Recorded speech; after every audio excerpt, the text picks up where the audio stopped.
Your Excellency, the Right Honourable David Johnson, Governor-General of Canada, the Right Honourable Prime Minister Stephen Harper, Honourable Speakers, Honourable Members of the Parliament, Honourable Members of the Federal Government, distinguished members of the Canadian Armed Forces, distinguished families of Afghan veterans, distinguished guests, laissez-moi premièrement présenter à vous, à la population canadienne, le salam chaud et les salutations de mon président Son Excellence Hamid Karzai, premier vice-président Son Excellence Younes Kanouni, deuxième vice-président Son Excellence Khalili, président de la Loya Djerga et Woulasi Djerga, Sénat et Chambre basse, et ma ancien collègue ministre de conseiller de ministre, et particulièrement Son Excellence Zahra Ahmad Ousmani, la ministre des Affaires étrangères, la force armée et la police de mon pays et le peuple afghan. Ladies and gentlemen, it is indeed a privilege for me to attend this solemn commemorative occasion of the National Day of Honor being held here at Parliament Hill to venerate the services and sacrifices of members of the Canadian military, those who have served in Afghanistan as well as their families. Having served with exceptional courage and commitment alongside the people of Afghanistan, these veterans magnanimously contributed toward the establishment of peace and security and the collective efforts to help build a stable, democratic, and prosperous Afghanistan. Ladies and gentlemen, today we stand in full unity with you, celebrating the Canadian members of the armed forces who served in Afghanistan to make sure that their valor, heroism, and sacrifice made in the country are not deemed in vain, and to reflect that Afghanistan continues to hold their memory in high esteem.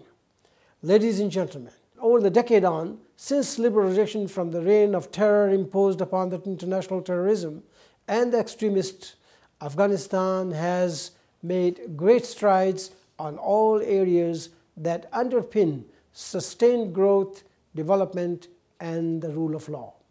To begin with, and be more specific, the province of Kandahar is far more secure and prosperous today than it was back even 10 years ago, since the inception of the Canadian mission there. Thanks to the Canadian men and women in uniform who carried out their mandate in true Canadian spirits and morale. Moreover, with the broad support from Canada and the rest of our allies within the international community, tremendous progress has been achieved toward women's rights and freedom, all guaranteed under the Constitution of the country. Similarly, the nation has witnessed a paradigm shift as regards education, as a solid majority of the population maintain access to healthcare and education, with as many as over 3 million girls attending school.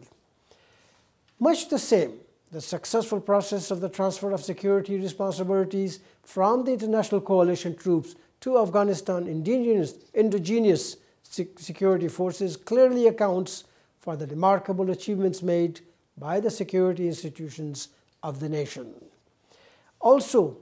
convening successfully the third democratic presidential poll just this past April is yet another pillar in the steady progress being made by Afghanistan. Ladies and gentlemen, one may wonder why counting these gains must be so important. Here's the answer. Because, as we know it all, these hard-won achievements constituted the real aims and purpose of the mission for which 158 Canadian soldiers and countless Afghan military servicemen and women and ordinary citizens laid their lives. And in fact, this is what gives real sanctity to their sacrifice and provide meaning to this grand national event. Ladies and gentlemen, these sacrifices are unequivocally of great value to the people of Afghanistan and of the world at large, as were made in defense of the values treasured worldwide and by the whole humanity. En terminant, je souhaitais vivement que le service historique et le sacrifice fait par la troupe canadienne, violents et par les violents soldats afghans, contre le terrorisme et l'extrémisme et pour le bien de la sauvegarde de nos valeurs et de idéaux partagés, ajoutant une force et le consolidant la relation bien bilatérale entre le Canada et l'Afghanistan, visant à mettre sur un cadre pour une partenariat durable et le long terme entre nos deux pays. Thank you et merci beaucoup.